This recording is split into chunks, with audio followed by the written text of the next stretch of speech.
Hi, this is Carl Tannenbaum, Chief Economist for Northern Trust. I'd have to confess that I'm not the world's greatest forecaster, and the record proves that, but I have to say I've completely given up trying to predict the price of oil, which has been all over the place this year.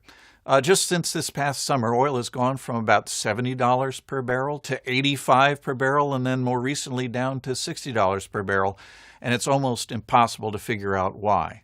Now, there have been some explanations forwarded on the supply side. We had thought that the supply of oil would be severely restricted because Iran is now the subject of international sanctions, which restrict, at least in theory, their sales of oil. But some waivers were granted unexpectedly by the United States government, which has kept their production in the market. As well, U.S. producers, which have proven very nimble at reacting to price changes, have ramped up their production very substantially beyond past expectations, as they've done several times during the last few years. And then finally, I think it's clear that OPEC ain't what it used to be. They have a hard time controlling their membership. There are fights, in fact, between members of OPEC right now, and so they cannot agree on exactly how to reach the price targets that they have. And in the absence of that discipline, prices have been declining. On the demand side of the energy market, there has been concern that economic growth across the globe is slowing down, especially in China, which is a big user of oil.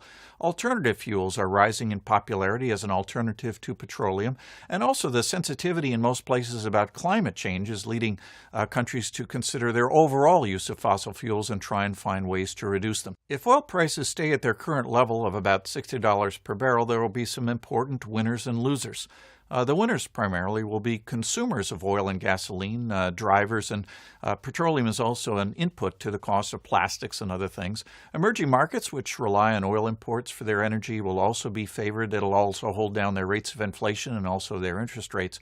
Of course, on the other side, losers will include producers in the Middle East that are very reliant on oil revenue for not just their economic growth, but also their budgets. And without that revenue, they're going to find it very, very hard to keep up their social stability.